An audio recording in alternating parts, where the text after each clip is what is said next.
Muy buenos días, bienvenidos a una nueva porción.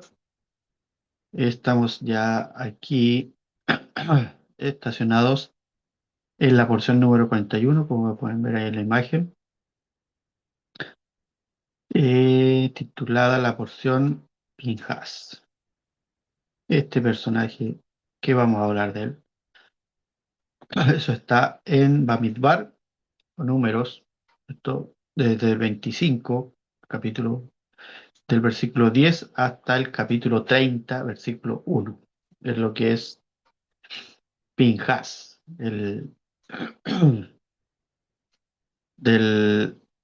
la enseñanza que vamos a sacar acerca de este personaje. Era una persona, ¿cierto? Ahí vamos a ver quién era.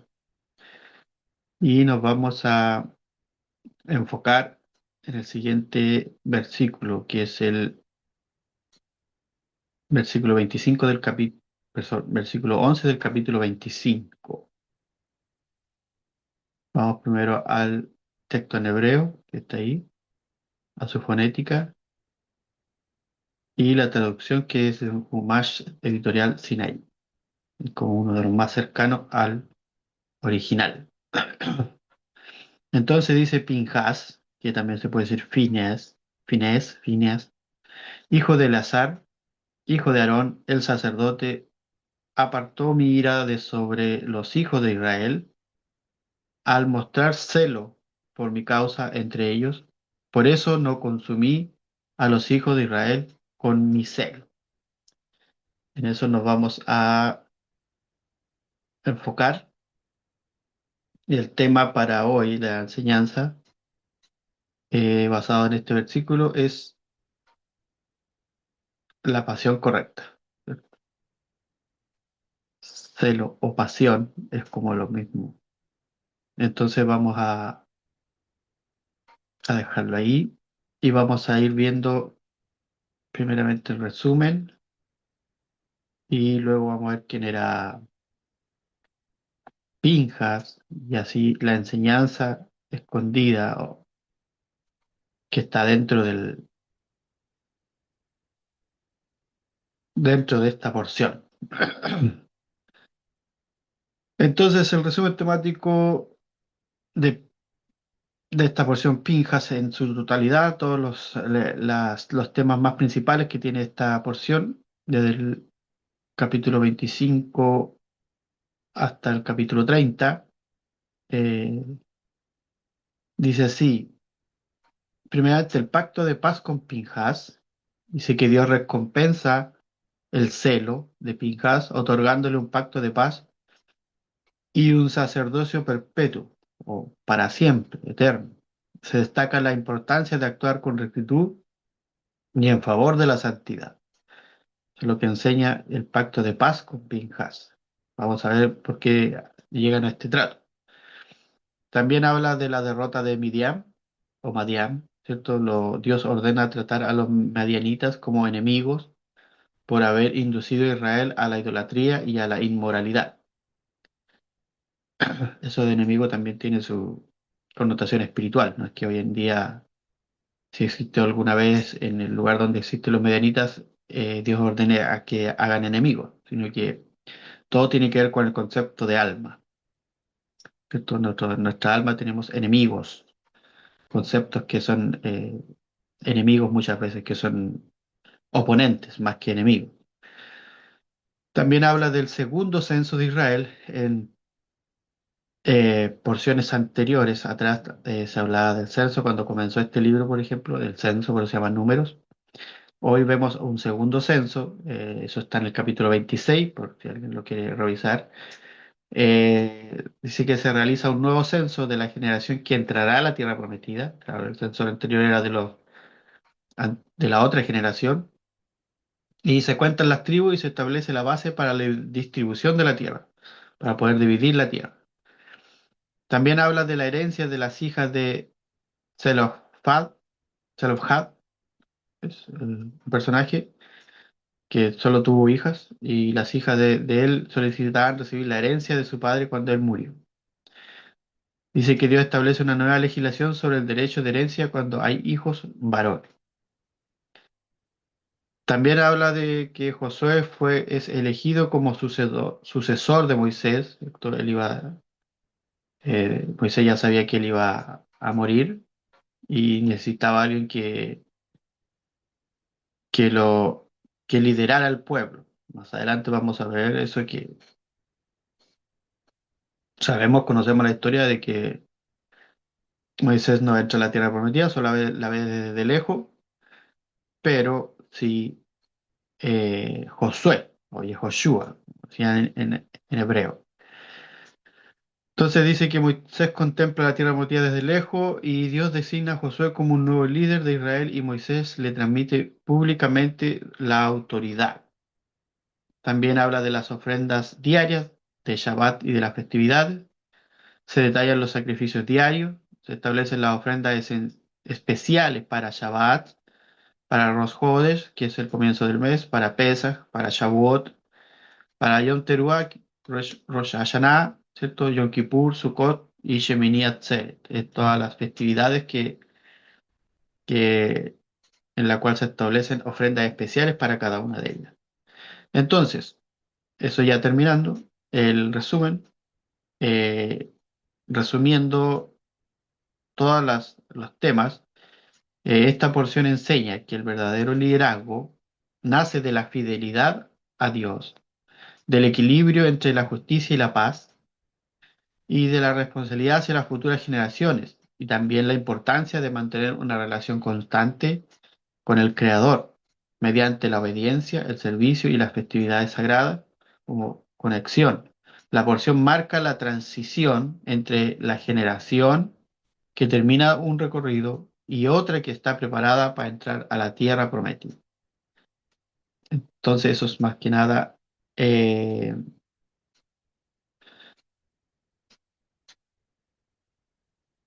lo, lo relacionado con el resumen de esta porción. Entonces, la pasión correcta que estamos viendo el texto, y lo vamos a volver a poner ahí para que el que quiera revisarlo de nuevo. Primero vamos a ver quién era este personaje Pinjas, para el que lo conozca. Yo sé que aquí muchos lo han conocido porque seguimos la, cada año topamos estos mismos temas, obviamente con distintos puntos de vista, nuevas enseñanzas, nueva forma de poder abordarla. Por ejemplo, en mi caso, las clases son para eh, un texto basado en lo cotidiano, ¿cierto? Nos dirigimos en la parte que vivimos todos como personas en la sociedad o con nuestra familia o con lo que sea, o mismos actos que tenemos en nuestra introspección muchas veces y no sabemos cómo actuar. Entonces, más o menos son basados en ese sentido, por eso vamos desglosando los simbolismos que tienen, las historias que están en estas porciones, para ir viendo lo que podemos sacar para nuestra cotidianidad, ¿cierto? Entonces, vamos a ver quién era este personaje, primeramente, quién era, quién era Pinhas en el pueblo de Israel, ¿cierto? Pinhas era, o Phineas, o Finés, tiene las traducciones.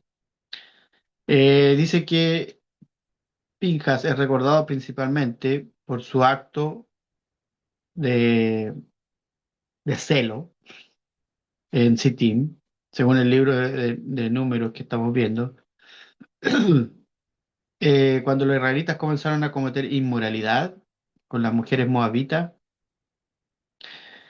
y a adorar a dioses paganos como Baal Peor, Pinhas tomó una lanza, dice, y atravesó a un hombre israelita, Simri, y a una mujer medianita, Cosbi, mientras cometían el acto público de idolatría y fornicación en el tabernáculo, en la parte donde estaba donde el acto sagrado, donde se realizaban los oficios sagrados. Su acción detuvo una plaga que Dios había enviado contra el pueblo por haber ya empezado este acto de idolatría. No solamente que ellos fueron los dos únicos, sino que el pueblo, gran parte del pueblo estaba haciendo esto. Entonces, lo que hizo él eh, fue frenar esta plaga, y dice que debido a esto Dios le otorgó a él y a su descendencia un pacto de sacerdocio perpetuo, que en la línea de, de parientes, quien era Pinjas. Dice que Pinjas pertenecía a la tribu de Leví, o sea, era un levita, era familia de Moisés y Aarón, y era de la línea sacerdotal directa de Aarón, ese era un familiar de Aarón. Sus lazos familiares son, su padre era Eleazar, que fue el hijo mayor sobreviviente de Aarón. Recuerden a los hijos que murieron por el fuego extraño, eran los mayores, pero venía después de Eleazar. Eh, y fue el segundo, fue el segundo sumo sacerdote de Israel tras la muerte de Aarón. Eleazar asumió el liderazgo del sacerdocio. Para que vayan viendo a dónde cabe Pinjas acá. Su abuelo fue Aarón, ¿cierto? Hermano mayor de Moisés y el primer sumo sacerdote del tabernáculo. Su abuela fue Elizabeth, esposa de Aarón, hija de Abinadab y hermana de Naasón. Su tío abuelo Moisés, Fina, era sobrino nieto del profeta y libertador de Moisés, o sea, de Israel, que era Moisés.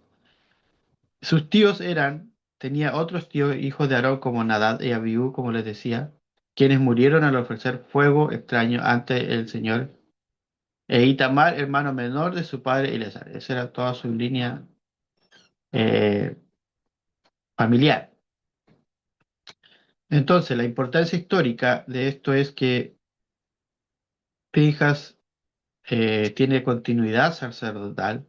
La rama de Phineas, de Pinjas, ¿cierto? Se convirtió en la línea principal de sacerdocio según la tradición bíblica. La mayoría de los sumos sacerdotes que sirvieron en el tabernáculo y posteriormente en el templo de Jerusalén, como Sadoc en tiempo de Salomón, por ejemplo, descendían de él.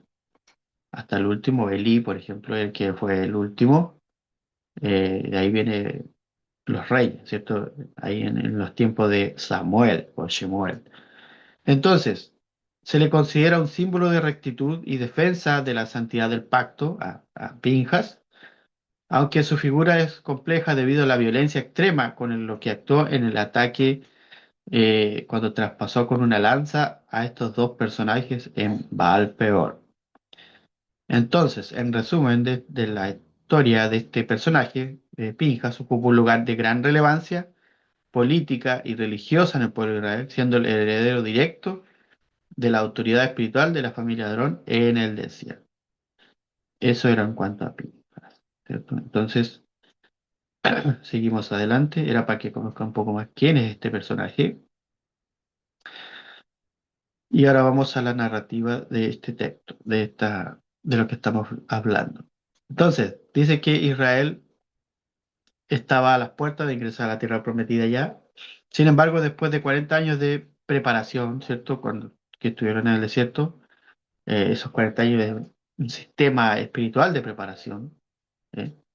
Una parte del pueblo cayó en esa seducción, ¿cierto? De Moab y Midian. La idolatría, la inmoralidad comenzaron a propagarse, debilitando espiritualmente a toda la nación, ¿cierto? Cuando somos un cuerpo, se debilita una parte, todo se debilita. Entonces, mientras muchos observaban sin actuar como un hombre, actuar esta parte de idolatría, ¿cierto? De lo que estamos hablando. Este hombre, Pinjas, comprendió que permanecer indiferente permitiría que la oscuridad continuara creciendo, o sea, hacía propagar las plagas cuando no se frenan, se van propagando, como cuando ocurrió la pandemia, ¿cierto? Primero empezó en un país, pero luego se fue propagando, o sea, alcanzó todo el planeta. Entonces, su acción no nació del odio ni de un impulso descontrolado, sino que nació del profundo amor por Dios, por su pueblo y por el propósito espiritual de Israel. Por eso la Torá, los escritos, afirman que apartó la ira divina, no porque fuera violento, sino porque restauró el orden espiritual que había sido quebrantado. O sea, hablando paradójicamente, como hemos aprendido, el resultado de un acto firme fue que Dios le otorgó posteriormente un pacto de paz, ¿cierto? Un pacto de paz, que eso está en el versículo 12 del capítulo 25, para el que lo quiera revisar. Ahí es donde Dios le otorga un pacto de paz. Entonces, aquí en esta parte aparece uno de los grandes principios de la Torá, que quiere decir que la verdadera pasión nunca destruye, sino que restaura. A veces decimos, ¿podría actuar así de esta forma? ¿Será permitido? Pero cuando usted tiene eh, un, un profundo amor por Dios o por lo que vive, por lo que Dios le da, eh, eso sus actos no destruyen, sino que restauran. Entonces, llevándonos nuevamente al título, ahí vamos a volver a dejar el título para que lo observen, la pasión correcta.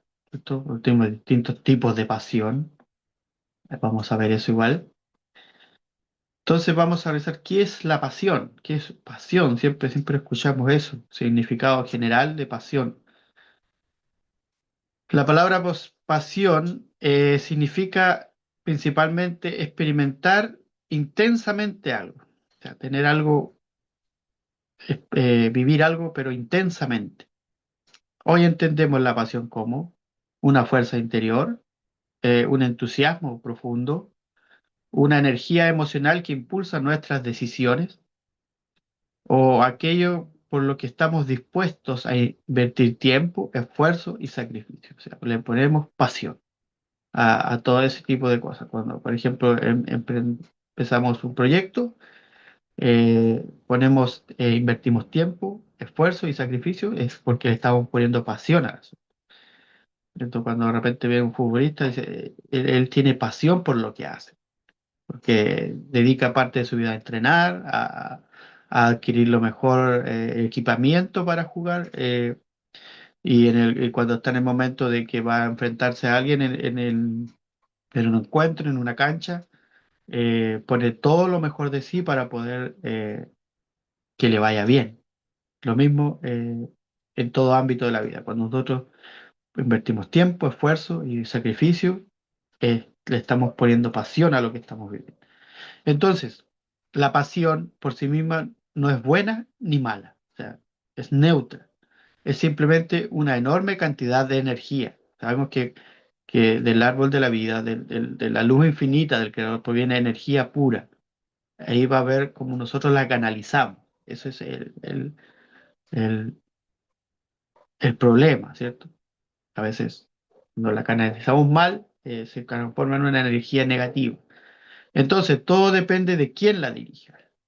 La pasión es como un fuego, por ejemplo, o un fuego que puede cocinar alimentos o puede incendiar una casa. Es fuego en sí, pero las dos formas eh, tienen su polaridad. Entonces no es fuego el problema, no era el fuego, sino que cómo se dirige o cómo se utiliza, ¿cierto? Entonces, ¿qué vendría siendo una pasión incorrecta? Por ejemplo, la mayoría de las personas fracasamos o no fracasamos por falta de pasión, sino que fracasan porque su pasión está dirigida hacia el lugar equivocado. Por ejemplo, la Kabbalah enseña que cuando el deseo es gobernado únicamente por el ego, el Yetzer Hara, ¿cierto? La mala inclinación o la, la- la mala pasión, dice que la pasión deja de construir y comienza a consumir en vez de construir, ¿cierto? El cocinar te construye comida, alimento, pero el incendio no, te va destruyendo una casa, por ejemplo, o algo, un terreno, o por ejemplo, acá en Chile está muy de moda en verano incendios forestales que destruyen mucho. Entonces, la pasión incorrecta aparece cuando vivimos dominados por ejemplo, el orgullo, es una pasión incorrecta, cuando el orgullo nos domina o cuando hay necesidades de tener la razón, siempre caemos en eso, o las impulsividades, o los celos destructivos, enfermizos, o esos deseos sin límites, ¿cierto? Que nos llevan a hacer cosas peores. O el reconocimiento personal, cuando queremos que se nos reconozca, ¿cierto? Ese orgullo también. O el control sobre los demás, ¿cierto? El querer estar por encima de los demás de una forma descontrolada, autoritaria. O ese placer inmediato, que cualquier cosa lo llevamos al extremo en forma de producir placer. Por darle un ejemplo, cuando uno tiene hambre y quiere comer algo que le gusta, está supliendo un placer que tiene de comida, pero cuando ya se transforma en consumir demasiado, está cayendo en la desconexión de no disfrutarlo en su momento, sino que de hacerte un daño, porque podemos dañarnos nuestro organismo si comemos desmedidamente. Y por ende, está catalogado como un pecado del consumir mucho de la glotonería o de la gula, como quiera decir. Entonces, en apariencia se produce mucha energía en todo este tipo de cosas, ¿cierto? Puede decir, pero está enfocando energía, pero no es como la enfoca, sino como la dirige. Pero internamente el alma se vacía, ¿cierto? No recepciona, no es como un nutriente, sino que es algo que es como, no sé si ustedes se han dado cuenta, en cosas así de nutrientes, hay nutrientes o hay proteínas que te ayudan a mejorar tu salud, tu cuerpo, todo tu sistema nervioso o cualquier cosa del cuerpo, pero cuando se consume desmedidamente o con muchas grasas, siempre aquí en el natural las grasas también la ven como algo malo, al final te descontrola tu organismo. Las grasas te hacen engordar, te hacen crear cosas que te van tapando las arterias, no te deja respirar y muchas cosas propensas a ACV, a accidentes cardiovasculares y cosas X. Entonces, es lo mismo en lo espiritual. Cuando consumimos energía desmedidamente, sin controlarla, también recae en nuestra forma de vivir, nuestra paz interior y cosas así. Entonces, ¿cuáles son sus implicaciones? Como le iba diciendo. Una pasión desordenada o desmedida produce conflictos familiares, ¿cierto? Relaciones tóxicas, que está muy de moda el hablar de eso. Las adicciones también, el fanatismo en cosas, también tampoco hay que caer en eso, en el fanatismo. En la violencia verbal, ¿cierto? Cambia nuestra forma de hablar. Las decisiones impulsivas, en la ansiedad permanente y en el agotamiento emocional. Todas esas cosas implican en una pasión desordenada, en una pasión incorrecta. Por eso hablamos de la pasión correcta. Entonces, el problema nunca fue sentir mucho, sino que el problema fue sentir sin direcciones, o sea, sin enfoque. Ese es a donde está el problema. Podemos vivir todo este tipo de cosas. Podemos tener conflictos, pero saber solucionarlo a su tiempo, conversarlo, del diálogo, las relaciones también, todo, las adicciones, controlarlas, que no te dominen, el fanatismo, ¿cierto? Poder llegar a un equilibrio acerca de lo que creemos y vivimos. Y así todas las cosas tienen que ser redirigidas o bien enfocadas. Entonces, el contraste de las implicaciones de la pasión incorrecta a la pasión correcta en la cual estamos en esta enseñanza, Pinjas, este personaje, representa exactamente lo contrario de lo que hablamos recién, de lo incorrecto. Dice que su pasión estaba alineada con la voluntad divina, o sea, lo que todos vieron delante porque él lo hizo delante de todas las otras personas, de traspasar a estas dos personas con una lanza, que vamos a ver lo que es eso. Todos lo vieron quizás como algo indebido, claro, porque era un asesinato de dos personas a la vez, pero dice que Dios le agradó esto porque su pasión estaba alineada con su voluntad. con la voluntad divina. Él no buscó fama, no buscó reconocimiento, no defendió su ego, ¿cierto? No le importó lo que le hicieran. Luego sabemos que él lo mataron, pero pasó algo ahí que lo hizo revivir. Entonces dice que él defendió aquello que se preservaba, que preservaba la vida espiritual del pueblo. O sea, él frenó la plaga. Aquí encontramos uno de los principios más profundos que se leen en Kabbalah, que la pasión correcta es aquella donde el alma dirige la energía y no el ego. ¿Cierto? No está dominada por el ego, sino por la energía que contiene el alma, la pasión correcta. Cuando el alma conduce nuestra pasión, ¿cierto? El fuego ilumina, ¿cierto? El fuego hace el efecto de positivo, pero cuando el ego conduce nuestra pasión, el fuego destruye. Es como el incendio, ¿cierto? El contraste de lo que es el fuego como una fuente de energía, pero cómo se utiliza, ¿cierto? Entonces, eh, en síntesis de lo que estamos hablando, vivimos ciertamente en una generación muy apasionada, llena de muchas pasiones. Por ejemplo, las personas hoy en día, todos, ¿cierto? En general vivimos apasionados por el dinero, por ejemplo, o por las redes sociales. Ahí usted vaya viendo en cuál es la que más le domina. A lo mejor no del todo, pero en algo está haciéndolo. O, por ejemplo, las personas que están apasionadas por la política, que a veces se arman tremendas discusiones por eso, porque algunos son de un lado, otros del otro y así. Por el deporte también, cuando se juntan a conversar, personas son hinchada afición por un equipo y otro por otro y se forman conflictos. Lo he vivido. La gente también que tiene un poco de fama por tener seguidores, fans, ¿cierto? También por demostrar que tienen la razón, ¿cierto? Siempre hay grupos que se dividen por estas cosas, ¿cierto? Se ha visto en las iglesias y cosas así, que hay muchas a- iglesias ramificadas porque en algún punto no tuvieron un grupo de gente o un grupo de otros, no tuvieron la misma concordancia de lo que estaban hablando y se apartaron y formaron otra iglesia. Eso es habitual en todos lados. Entonces, también eh, quiere decir que pocas personas son apasionadas por convertirse en ser mejores seres humanos. O sea, eso es muy raro. Por eso aquí no vemos a todo un pueblo reaccionando, sino que vemos a una sola persona que reaccionó de esta forma. Y a la vista de los demás del pueblo fue mal visto. Entonces, por eso que después lo lincharon y lo mataron. Entonces, la pregunta no es, eh, ¿tengo pasión o tienes pasión? Sino que debería ser, ¿qué está alimentando esa pasión? ¿Qué es lo que lo produce? ¿Cómo la dirigimos?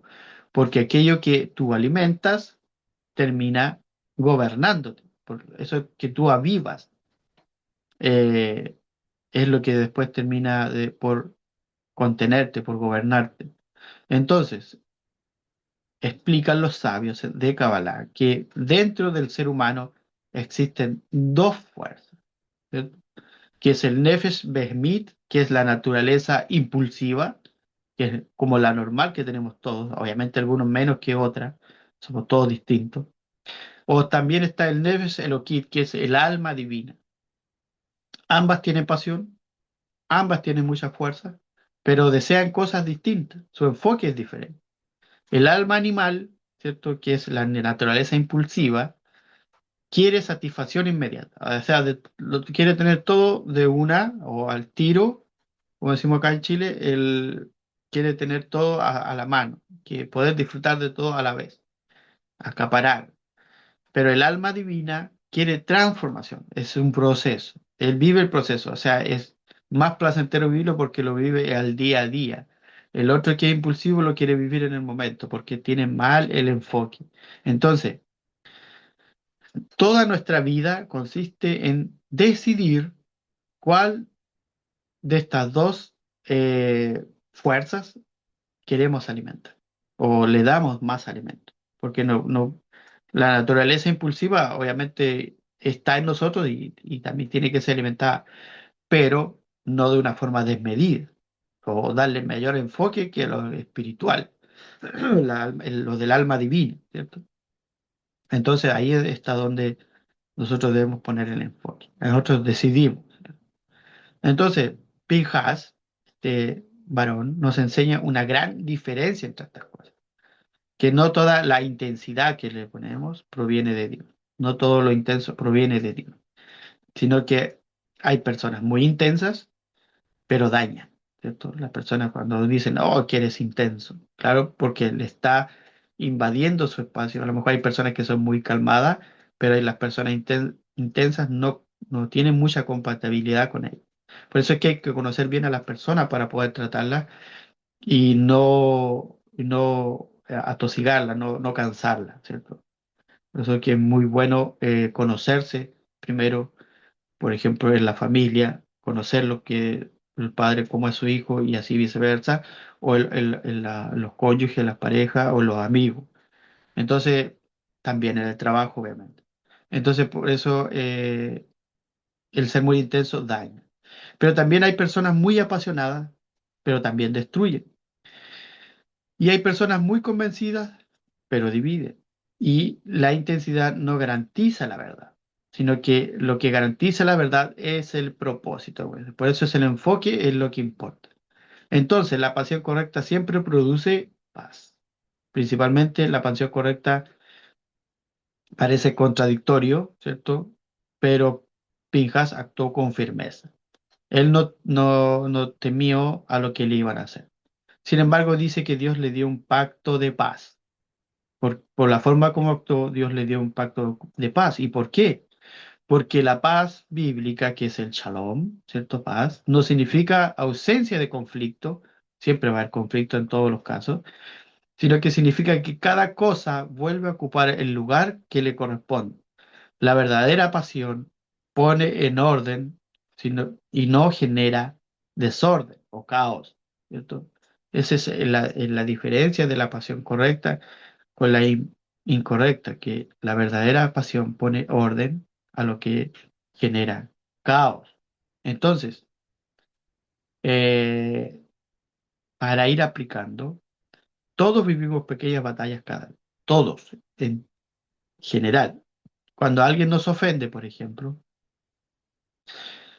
debemos preguntarnos qué pasión responderá a esta ofensa, o cuando sentimos envidia de algo, qué pasión es la que debemos utilizar en eso, o cuando tenemos éxito, porque todos tenemos este tipo de cosas, qué pasión estamos alimentando, o cuando fracasamos, qué pasión dominará nuestro corazón en esos momentos. Cada respuesta construye nuestro destino, construye nuestros actos.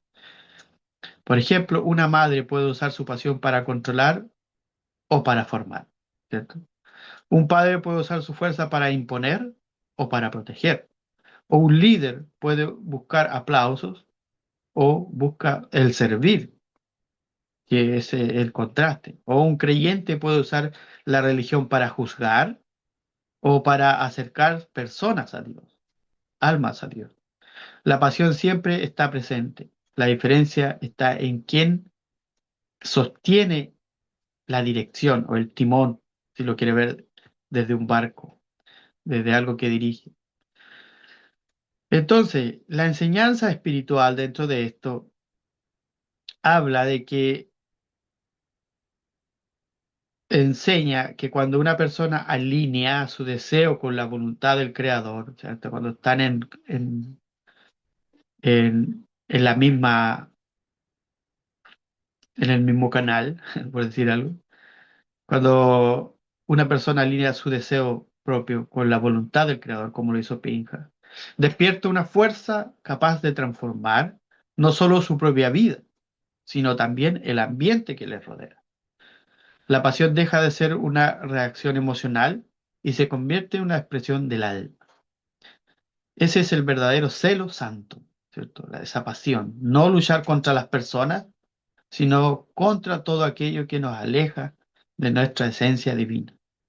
Entonces, porción o parashat Pinhas nos recuerda que Dios nos busca personas sin emociones, tienen que tener emoción, o que no tengan fuerza, sino que busca personas cuya pasión esté ordenada y orientada por la sabiduría, por el amor y por la verdad.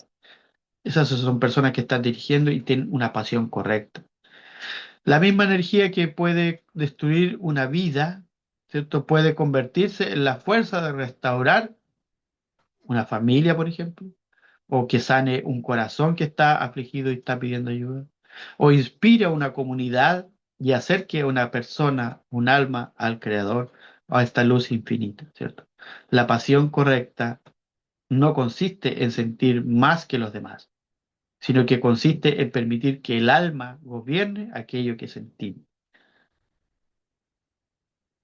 Entonces, el acto que realizó Pinjas significa que para comprender este acto, primero debemos entender el contexto. El pueblo de Israel acababa de vencer grandes desafíos y estaba a las puertas de entrar a la tierra prometida. Al no poder ser derrotado militarmente, ¿cierto? Anterior, el enemigo utilizó esa estrategia, seducción, la seducción espiritual al pueblo. Estas mujeres, prostitutas, moabitas y medianitas, atrajeron a muchos, en realidad eran hermosas, hacia la inmoralidad sexual y la idolatría, llevándolos a adorar a un dios pagano, Baal Peor. Esta corrupción espiritual rompió el pacto de Dios y provocó una plaga que comenzó a extenderse en el campamento, como sabemos. Entonces, en medio de esta tragedia, como decíamos, que ocurrió aún más grave, de que este príncipe de la tribu de Simeón, llamado Sinri, llevó públicamente a una mujer medianita, Cosbi, hija de un jefe de Midian, delante de Moisés y de toda la congregación. No fue un acto privado, sino que un desafío abierto a la autoridad de Dios y de sus escrituras. Era una forma de decir, no me importa el pacto ni la santidad. Fue algo muy desastroso. O sea, mientras muchos lloraban y no sabían cómo responder, Pinjas, nieto de Aarón, el sumo sacerdote, actuó con gran decisión y tomó esta lanza, el romaj, y dio muerte a ambos mientras estaban juntos. Ese mismo instante la plaga cesó. Entonces, ¿por qué Dios aprobó su acción? Este pasaje suele ser difícil de entender, ¿cierto? Si se lee únicamente de la perspectiva moderna, ¿cierto? Porque todos dicen, no, que cometió asesinato, o sea, tenía que morir. Claramente, Dios no dejó tampoco pasar por alto eso. La Torá no está enseñando que las personas deben hacer justicia por su propia mano, ni justificar la violencia. De hecho, el caso de Pinjas es presentado como un hecho único y excepcional. No pasó ninguna vez, fue la única vez que pasó. Y fue en un momento específico de la historia de Israel y bajo circunstancias extraordinarias. Lo que Dios aprobó no fue la violencia en sí, sino la intención de Pinjas.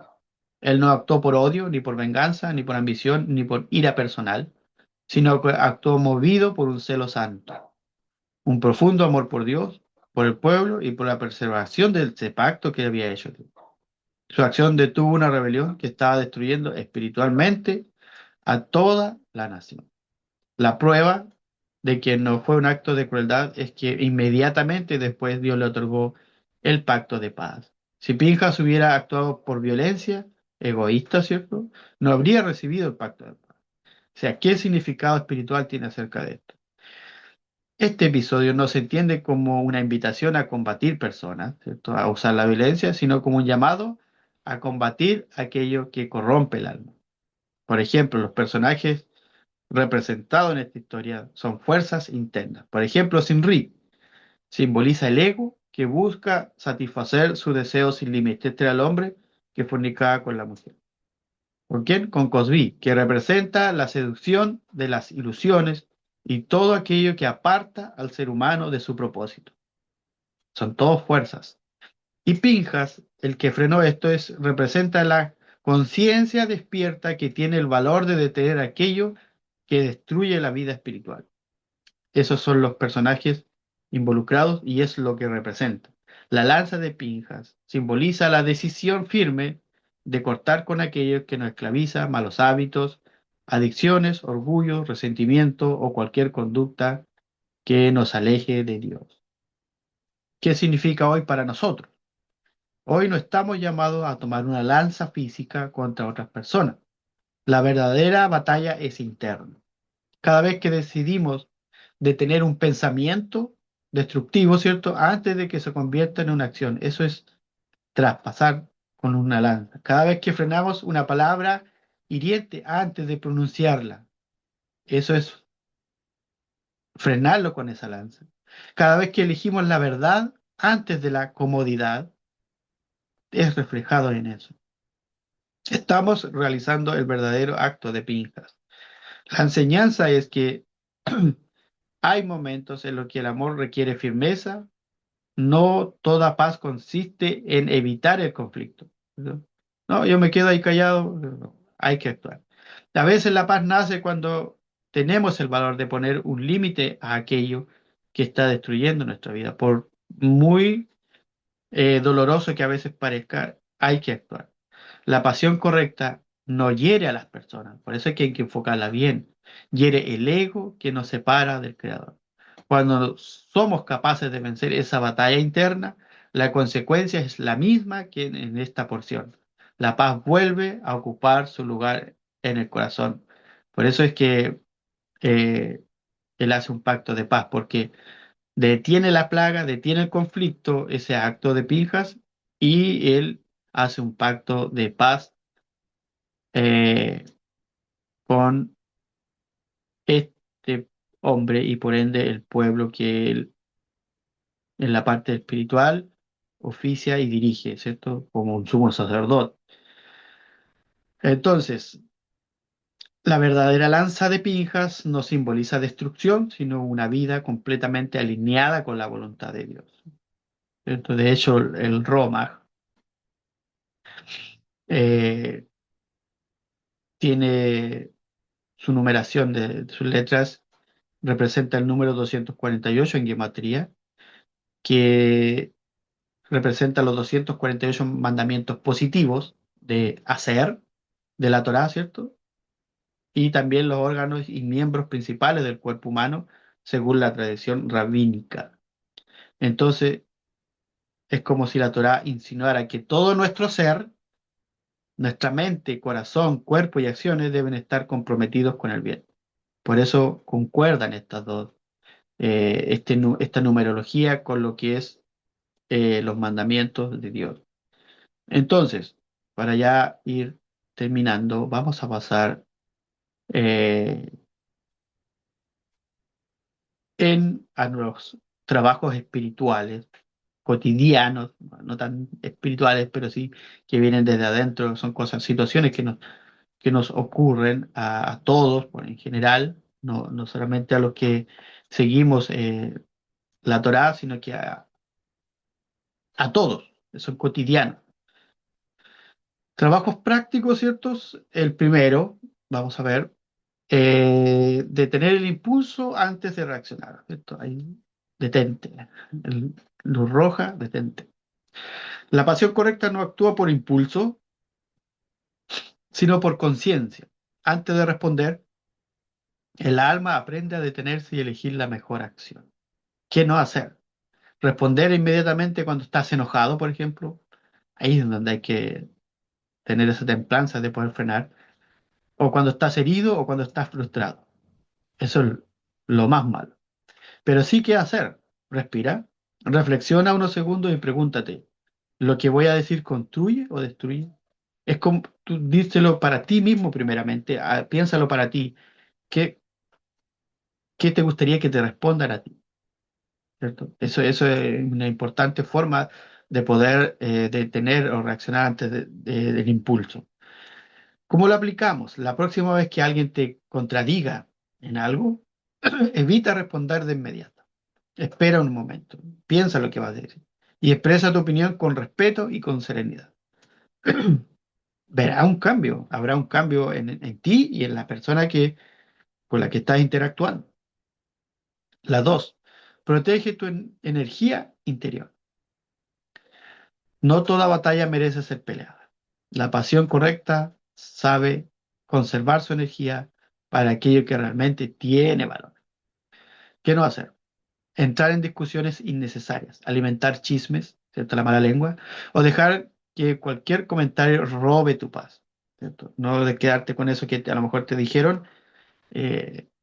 protege tu paz, tu energía interna. ¿Qué hacer? Pon límites saludables. Elige cuidadosamente dónde invertir tu tiempo, tus emociones y tus palabras. Por ejemplo, cuando hay alguien que está, tú ves una conversación, si ves que están hablando de algo que no te va a construir mejor, no te metas en esa conversación. Por ejemplo, solo un ejemplo, cuando hay política que es mala, mejor no invertir el tiempo en esas cosas. Eh, Aléjate de eso y enfócate en otra. Por ejemplo, si recibes una crítica o una provocación en el trabajo, también es una forma, en casa o en redes sociales, decide no reaccionar impulsivamente y conserva tu paz interior.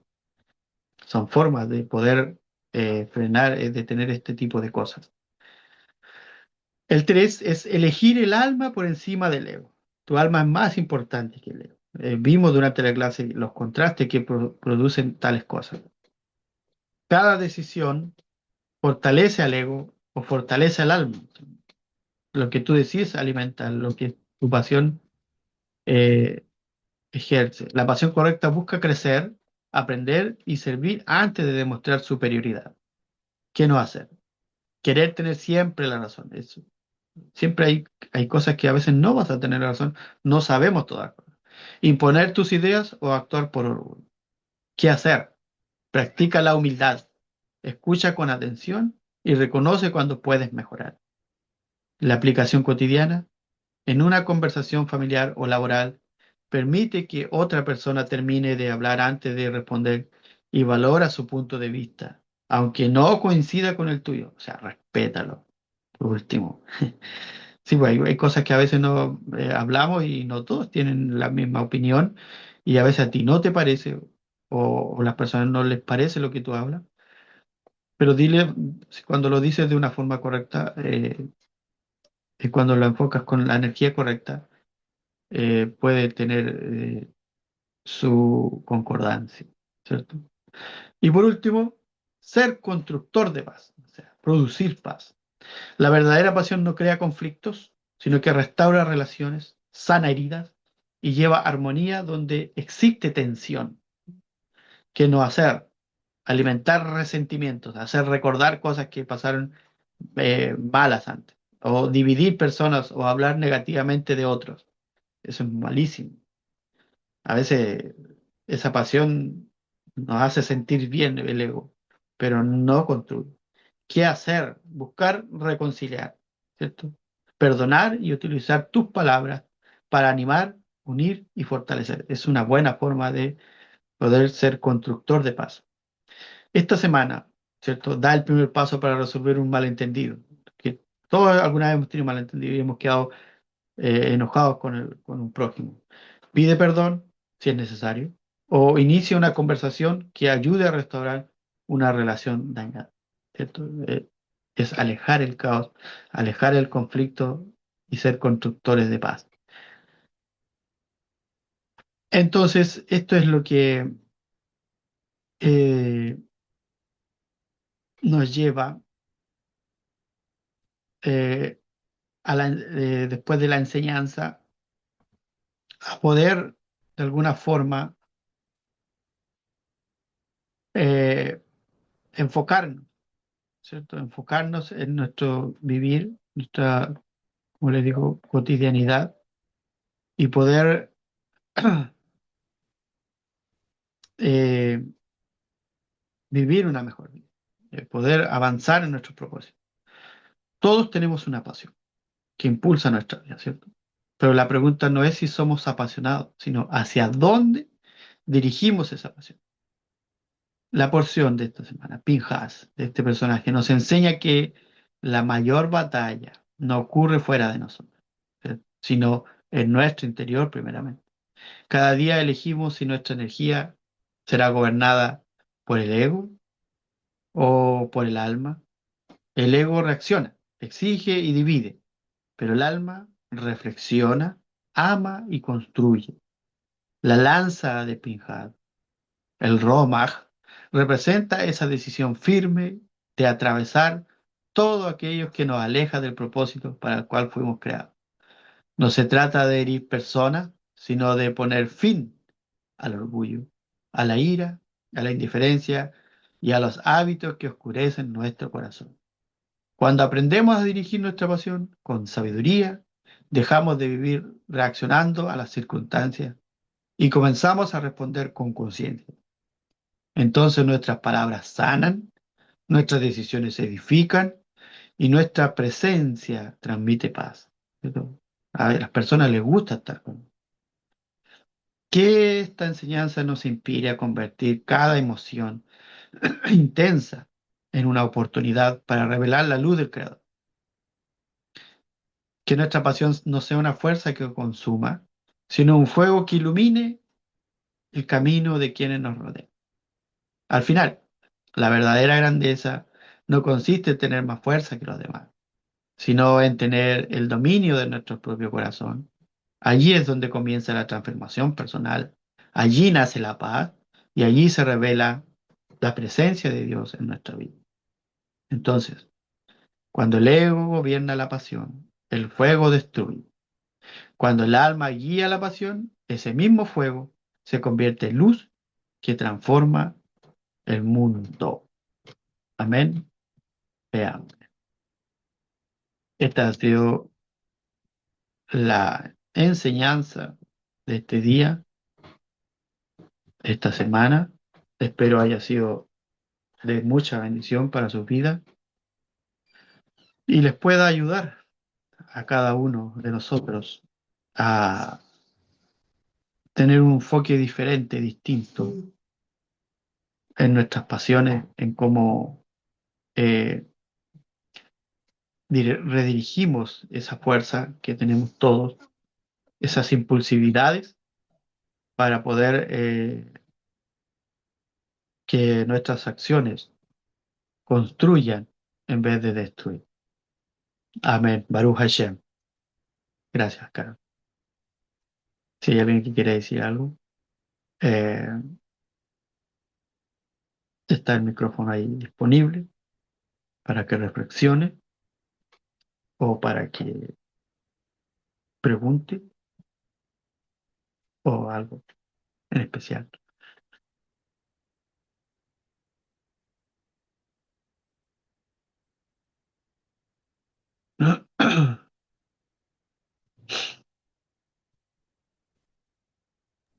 Buenos días, Amén. Miguelito. ¿Cómo me le va? Bueno, bien, bien, bien. Adelante. Bueno, me alegro mucho. Eh, Gracias. Bueno. no, la reflexión es muy, muy aceptable porque nuestras emociones están desordenadas y hay que ordenarlas. Y esa parte tan fundamental que dijo Miguelito, que eh, ¿cuál es su intención? ¿Hacia dónde lo lleva esa pasión? Que hay que analizarlo y profundizarlo y tomarlo en buen camino. Porque las pasiones, como bien dijo, no son malas porque Dios no las colocó. El Eterno no las colocó porque ahí son satisfactorias, pero hay que eh, ponerle límite, hay que ponerle orden, hay que ponerle disciplina, hay que saber el por qué y el para qué va hacia allá. Entonces, muy, muy linda la frase, muy, sobre todo para este tiempo que estamos viviendo mucho desorden en todo sentido. No se puede Ujú. decir que solo en un área, en todas las áreas. Hay mucho esboque, mucho desemboque. Entonces, y no están, falta mucho enfoque real. Entonces, es tiempo de que seamos usados con el Eterno de dar luz, de dar palabra, de levantar, de guiar, de lo que el Eterno nos permita cada día proporcionar. Amén. Muchas gracias. Gracias a ti, y gracias por tus palabras, por tu reflexión. Y es como tú dices, hay mucho desemboque. El, es como el caballo que no tiene freno. Arrasa con todo para adelante si es que no se le pone un freno. Lo mismo que hizo Pinhas. Puso el freno a aquello que estaba sucediendo ahí y nadie reaccionaba, pero él redirigió bien esa energía, esa pasión. Entonces, es lo que se trataba la enseñanza. Y Caro también dice muchas gracias, hermano Miguel. Muy bonitas reflexiones para ponerlas en práctica en nuestra vida diaria. Exacto. Ese es el propósito de estas clases, es para la vida diaria, es para lo que eh, vivimos, porque nuestro vivir está lleno de este tipo de cosas, ya sea en el hogar, como les decía, o en donde te dirijas, incluso primeramente en tu mismo ser interno. Entonces, doy gracias al Eterno por esta enseñanza, por esta clase que pudimos compartir. Espero que sea de mucha bendición para todo el que la vea, para que la escuche y pueda ser útil para su vida diaria. Eso es lo que nos enfocamos, que sea útil para cualquier momento de nuestra vida. Así que les doy un grande abrazo desde aquí, desde Chile, para todos ustedes y nos vemos hasta un próximo video. Adiós.